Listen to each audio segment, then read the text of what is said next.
Hey Facebook, it's me Elda again. I'm doing another recipe. Today it is pepperoni pizza pasta, but no pasta. I am using some yellow squash for my noodles.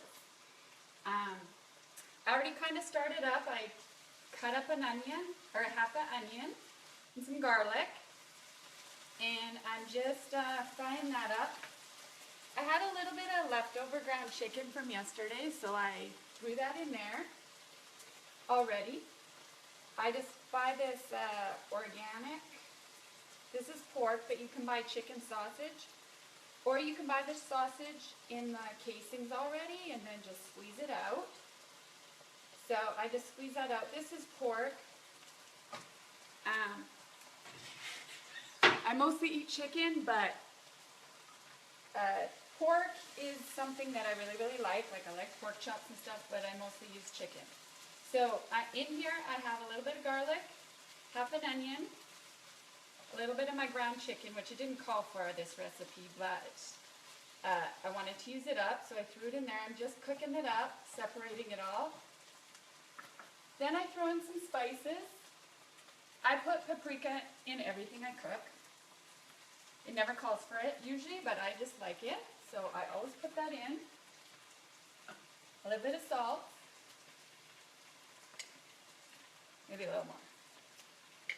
Yeah. And it's sea salt, so sea salt's good for you. Hey Ed, how are you? Thanks for joining in. So this is pretty healthy actually, although it's not a pizza, but it tastes really good. And for those people who can't eat gluten or can't have grains or stuff like this, when I couldn't eat all that stuff, this was a savior for me because I'm Italian and I liked my pasta, and then all of a sudden I couldn't eat it. So this was a lifesaver for me. And I'm using this cookbook, and I highly recommend you get it.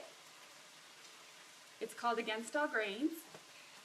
It's Danielle Walker. She's a local girl from Sacramento, and she has fabulous recipes for anyone out there that can't eat gluten or grains or anything else. So I also pre-spiralized my yellow squash right here. And that is super easy.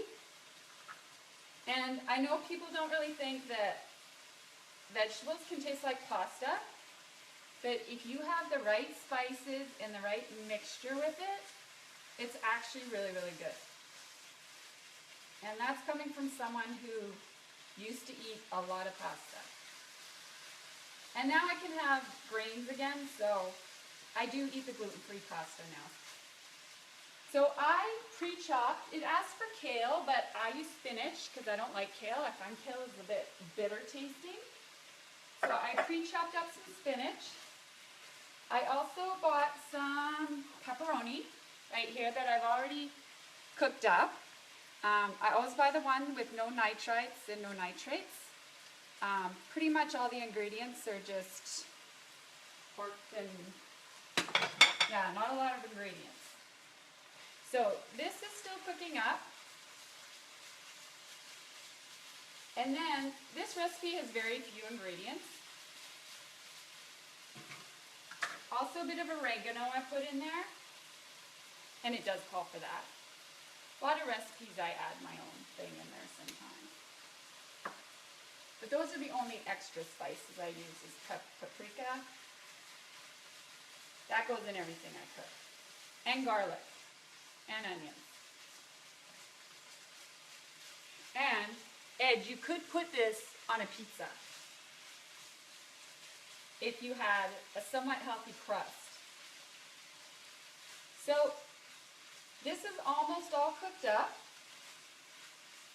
It calls for 3/4 of a cup of tomato paste, which if you buy one of these little containers, that's 3/4 cup. Which is a lot of tomato paste for some sauces, but this one, it works. So I'm just going to let that cook up a little bit longer. And then I'm going to start putting in the tomato paste. Hey Mike, how are you? That's right. My mom would be proud of me if she was on Facebook and could watch this. But I'll tell her later. But one of these days I'll have to make one of her recipes. They're not always as healthy. So I'm just taking out all this tomato paste. And it asks for a couple tablespoons of water. And to make my mom proud, instead of wasting that little bit in there, I'll just put a little water in there. Mix it up. That way, I don't waste.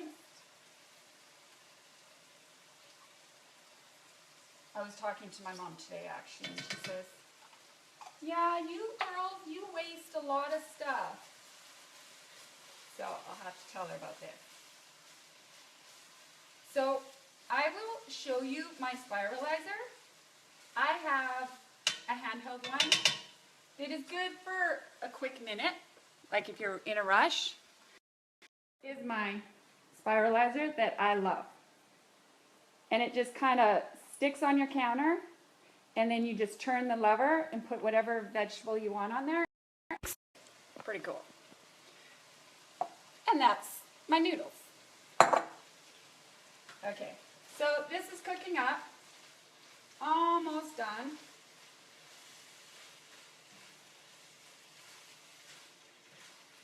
And I will let you look at this too, because this looks pretty good.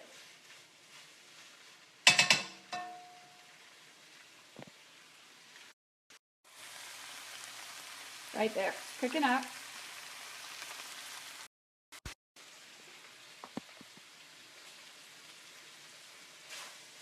And you can always add whatever spices you want, whatever spices you like. But I find you don't need a lot of spices with this, because when you add the pepperoni at the end, it really gives it a nice flavor. So, this is pretty cooked up. Let me just look at my recipe real quick. So, now that that's almost cooked, we add our noodles. And I'm not going to add them all, because I did all of my squashes because I wanted to have extra for maybe a meal tomorrow. So instead of bringing out my spiralizer again, I just did them all together. So I throw it all in there. We cook this up. Depending on how thick you want your sauce, you can add more water. But basically what you do now, and I will add a bit more water, you let that cook for about 5 to 8 minutes. Then at the very end, you throw in your pepperoni, which I just pan fried it up a little bit before, so that that's ready to go.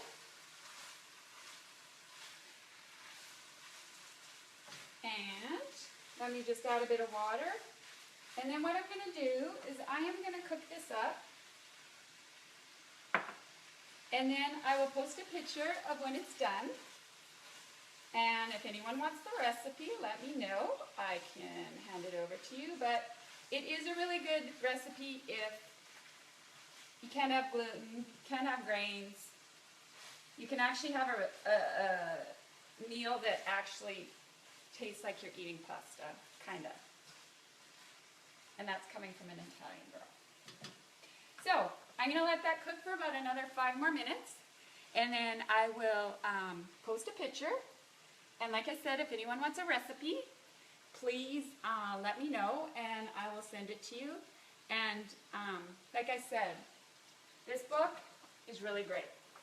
So if anyone wants, you should order this book. I have about 3 of her cookbooks. And she's just releasing another one, and I have that pre-ordered because she's got even some good baking recipes and stuff like that. So that's about it. It's cooking up. I'll let you just take one last look at this cooking up in there. And you could always add more noodles. It's totally up to you.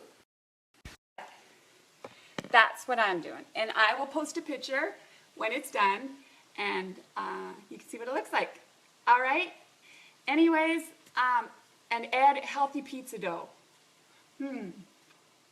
I do have some gluten-free pizza doughs. I mean, how healthy are they? Yeah, better than, I have some that you make with almond flour. I mean, they don't taste as good as a regular pizza dough, but some are pretty good. I have bought some at Whole Foods that are gluten-free that are really good. You can just add, to make it healthy, you don't have to add cheese. You can just put a little bit of tomato sauce, and then what I do is I put a little bit of pepperoni, or some sort of meat that I like, and then just put some arugula on top. It's really good. And it's kind of healthy. Okay, so that's about it. Thanks for watching, and I will post a picture when it's done. All right, have a good Sunday.